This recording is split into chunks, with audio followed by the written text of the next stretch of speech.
Japan aerospace exploration agency या फिर JAXA दुनिया की सबसे बड़ी और सबसे एडवांस स्पेस एजेंसीज में से एक है, मगर फिर भी आम लोगों को ज़्यादा पता नहीं है जैक्सा के बारे में। यूएस को जाना जाता है सबसे ज़्यादा एडवांस होने के लिए, रशियंस को जाना जाता है इंसेनली रिलायबल होने के लिए, और चाइनीज़ को जाना जाता है प्रोग्रेस को प्रायोरिटाइज करने से पहले किसी भी चीज़ के। और हम इंडियंस को तो सब जानते ही हैं एक्सट्रीमली कॉस्ट इफेक्टिव होने से। मगर यूरोपियंस की तरह ही जापान को सिर्फ एक चीज़ के लिए नहीं जाना जाता। मगर इस चीज़ को गलत मत समझना, हालांकि जैक्सा ज़्यादा इंटरेस्टिंग नहीं होगा न्यूज़ आउटलेट्स के लिए, मगर जैक्सा हालांकि सबसे ज़्यादा इंटरेस्टिंग है साइंटिस्ट के लिए। तो जान लेते हैं कहानी जैक्सा की और इतना ज़्यादा अंडररेटेड क्यों है आज वो।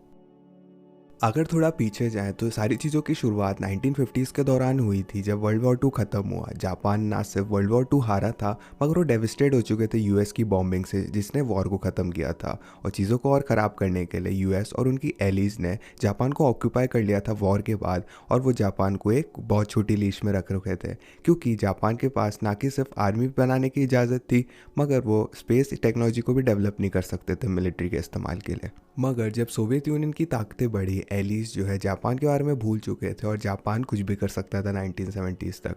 और जब पहले पार्ट्स बने जैक्सा के 1950s के दौरान, तो वो बहुत पतली लकीर पे चल रहे थे। ये सेंस भी बनाता है क्योंकि जैक्सा का कोर एजुकेशनल रिसर्च की तरह से शुरुआत हुई थी उसकी। और अप्रैल 1955 में यूनिवर्सिटी ऑफ टोक्यो ने पेंसिल रॉकेट को हॉरिजॉन्टली लॉन्च किया था। और इस लॉन्च ने शुरुआत करी थी institute of space and aeronautical science या फिर आईएसएस की। और उसी साल अगस्त में अकीटा रॉकेट टेस्टिंग सेंटर की शुरुआत हुई मिचिकावा बीच में। ये सेंटर इस्तेमाल किया गया टेस्टिंग करने के लिए अगले कई सालों तक। और पहले तो वो एक्सपेरिमेंट कर रहे थे पेंसिल और बेबी रॉकेट से, मगर वो उसके बाद कुछ ही समय बाद उन्होंने अपने पहले मेजर प्रोजेक्ट कैपा रॉकेट पे मूव किया। जापान ने रीजनेबल गोल रखा था 60 से 100 किलोमीटर पर पहुंचने का कैपा रॉकेट के साथ, मगर वो भी काफ़ी मुश्किल हुआ शुरुआत में। पूरे एक साल तक जापानीज ने ट्राई किया कॉम्पोजिट प्रोपेलेंट यूज़ करने का कैपा के साथ, और जो रॉकेट था वो फट जाता था इग्निशन में हर बारी। तो ये तब तक नहीं था कि उन्होंने प्रोपेलेंट को स्विच किया, और उसके बाद पहला सक्सेसफुल लॉन्च अटेम्प्ट किया K6 के साथ जून ऑफ 1958 में। और इस सक्सेस के साथ ही ISAS ने आगे जाके बड़ा वर्जन बनाया K6 का, जिसका नाम था K8। और जुलाई 1960 में जो K8 था उसे सक्सेसफुली लॉन्च किया गया 190 किलोमीटर के एल्टीट्यूड पे, जिसने जापान को टाइटल दिया दुनिया का पहला आयन डेंसिटी मेजरमेंट करने का। हालांकि एलीज ने हेविली लिमिट किया था जापान के स्पेस प्रोजेक्ट्स को। ये लिमिटेशन पॉजिटिव रही थी उनके लिए, क्योंकि यूएस और रशिया जब रेस कर रहे थे ऐसे मैट्रिक्स को छूने के लिए, जैसे इंसानों या जानवरों को स्पेस में भेजने के, जापान जो है वो सोनली साइंटिफिक मिशंस पे फोकस कर रहा था। और ये प्राइमरी रीजंस है जापान का एज है स्पेस रोबोटिक्स और रिसर्च में। एनीवेज वापस से कैपा रॉकेट पे जाते हैं। ISAS ने कंटिन्यू किया रॉकेट को इम्प्रूव करना, ताकि वो ऊंचे से ऊंचे एल्टीट्यूड्स पे जा सके। और दिसंबर 1961 में उन्होंने K9 को 300 किलोमीटर की ऊंचाई पर लॉन्च किया और सक्सेसफुली मेजर किया वहाँ की इलेक्ट्रॉन डेंसिटी और टेम्परेचर को। अनफॉर्चुनेटली हालांकि अकीता टेस्टिंग सेंटर को बंद कर दिया गया था 1962 में, मगर उसके कुछ ही समय बाद नोशिटोरो टेस्टिंग सेंटर को लॉन्च किया गया।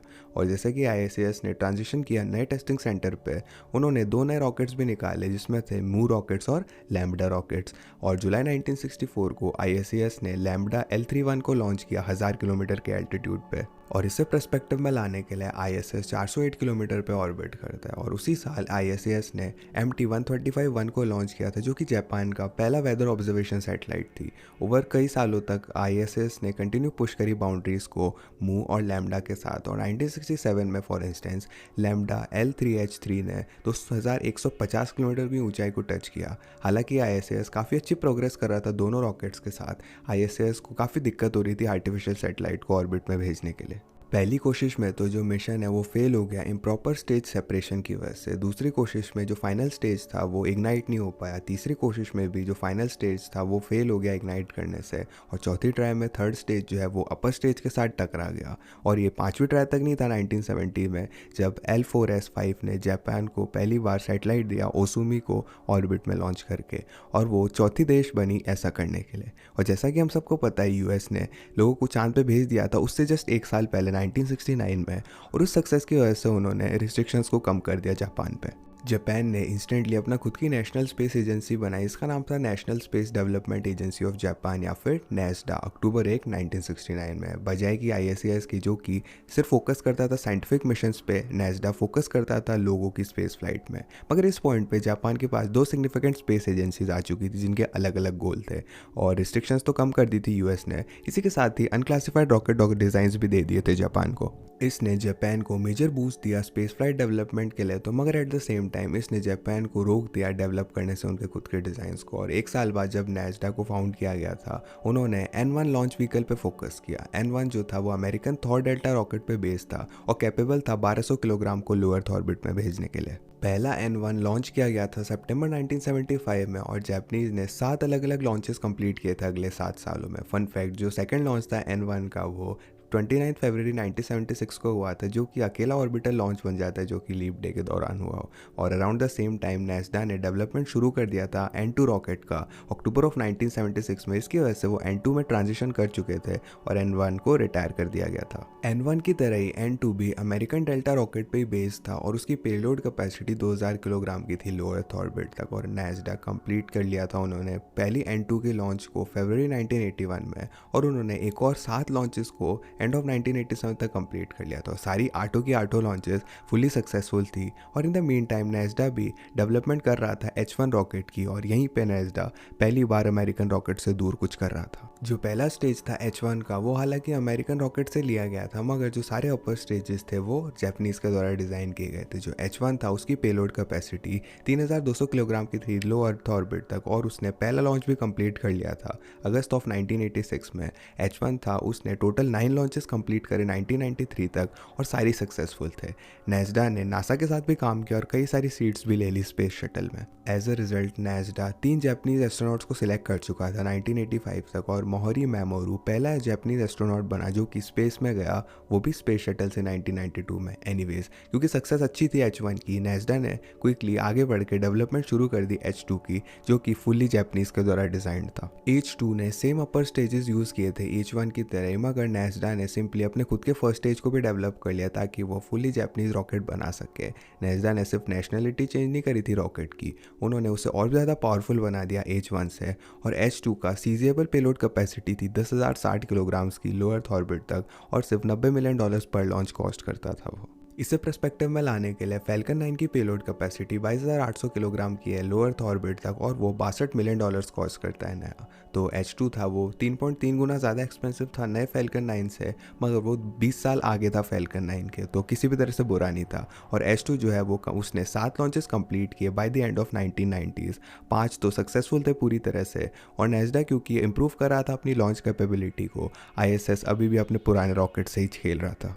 Through out the 1970s and 80s ISS launch कर रहा था अपने मून रॉकेट्स को, इसमें एक्सपेरिमेंट्स और डेटा कलेक्टिंग सैटेलाइट्स थी। उन्होंने क्रिटिकल डेटा कलेक्ट किया था सन पे, इन्वायरमेंट पे और वेरियस एस्ट्रॉइड्स पे। और जैसे कि नासा प्रोग्रेस कर रहा था, ISS जो है पीछे बैकग्राउंड में फेड हो चुका था। हमने नए रॉकेट्स तो नहीं देखे एक्साइटिंग, मगर मुझे यहाँ पे गलत मत समझना, ISS बहुत सारा एक्सट्रीमली इंपॉर्टेंट डेटा गैदर कर रहा था, मगर क्योंकि टेक्निकल नेचर कुछ ज़्यादा ही है उन एक्सपेरिमेंट्स का और डेटा का, तो ज़्यादा डिस्कस करने की बात नहीं है। नई सदी में आने के बाद जापान ने डिसाइड किया कि ये इनएफिशिएंट है मल्टीपल स्पेस एजेंसीज को अलग अलग ऑपरेट करना। इसी वजह से 2003 में उन्होंने तीनों सबसे बड़ी स्पेस एजेंसीज को कंबाइन कर दिया, जो कि थी नासा, ISS और नेशनल एरोस्पेस लेबोरेटरी। नासा ने एडवांस लॉन्च टेक्नोलॉजी को लेके आए, ISS की एक्सपर्टीज थी स्पेस रिसर्च में, और नेशनल एरोस्पेस लेबोरेटरी या फिर NAL, वेल वो भी वहाँ थे।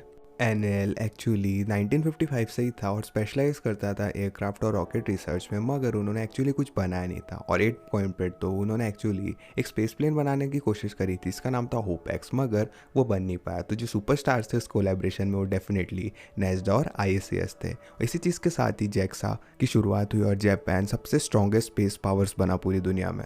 उसके बाद से ही JAXA ने काउंटलेस नंबर्स ऑफ एक्सप्लोरेशन और रिसर्च मिशंस को कंप्लीट किया है। तो मैं जल्दी से आपको बताता हूँ उनके बारे में। शुरुआत करते हैं लूनर और इंटरप्लैनेटरी मिशन से। हमारे पास आता है हायाबुसा। हायाबुसा एक मिशन था नियर बाय एस्ट्रॉयड पे, इसका नाम था 25143 इटोवाका। ये स्पेसक्राफ्ट इसे लॉन्च किया गया था 2003 की मई में, और वो एस्ट्रॉयड में नवंबर 2005 में पहुंचा था और सैंपल्स लेके आया था जून 2010 में। इसके बाद JAXA ने अपने लूनर ऑर्बिटर कायागुआ को सितंबर 2007 में लॉन्च किया। ये उनका पहला सिग्निफिकेंट लूनर मिशन था अपोलो प्रोग्राम के बाद, और दिसंबर 2010 में जापान ने अकात्सुकी को वीनस के ऑर्बिट में डाला था। अनफॉर्चुनेटली ये मिशन तो फेल हो चुका था, मगर जापान ने 2015 में वापस ट्राई किया और सक्सेस किया।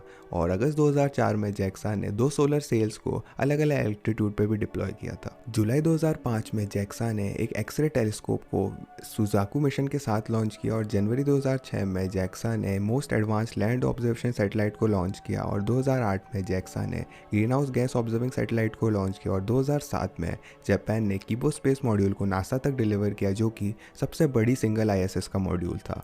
और ये तो सिर्फ 8 ही जैक्सा के मोस्ट नोटेबल मिशंस हैं, उनके पास डजन से डजन्स और भी ज़्यादा हैं। आगे बढ़ते हुए जैक्सा प्लान करता है एक इंटीग्रल रोल प्ले करने में आर्टेमिस में, लूनर गेटवे में, और एक लूनर मिशन इंडिया के साथ ही, और ऑफ कोर्स एक कई सारे रिसर्च और एक्सपेरिमेंटल मिशन के साथ। और जैसा कि आप देख सकते हो, जैक्सा सबसे बड़ा बैकग्राउंड प्लेयर रहा है स्पेस इंडस्ट्री में, मगर मीडिया ज़्यादा उन पर ध्यान नहीं देती क्योंकि वो ह्यूमन स्पेस फ्लाइट पे फोकस नहीं करते, वो एक्साइटिंग लॉन्चेस नहीं करते आईएसएस पे या चांद पे, मगर उनकी साइंटिफिक कॉन्ट्रीब्यूशन स्पेस इंडस्ट्री में काफ़ी ज़्यादा ज़रूरी है। मगर किसे पता है यार, जैक्सा के पास शायद ऐसी चीज़ है उनके हाथ में जो कि ह्यूमन स्पेस फ्लाइट को बदल के रख देगी। आप लोग जैक्सा के बारे में क्या सोचते हो? उन्हें ज़्यादा रिकॉग्निशन मिलनी चाहिए कि नहीं? कमेंट करके ज़रूर बताना। साथ साथ वीडियो को लाइक कीजिए अगर जैक्सा अंडररेटेड लगती है आपको, और ऑफ कोर्स हमारे डिस्कॉर्ड कम्युनिटी को चेकआउट कीजिएगा फ्यूचर वीडियो आइडियाज़ देने के लिए, और चैनल को सब्सक्राइब कीजिएगा बाकी क्वेश्चंस लॉजिकली आंसर देखने के लिए। मैं था चिरंजीव, मैं मिलता हूँ आपसे अगली वीडियो में।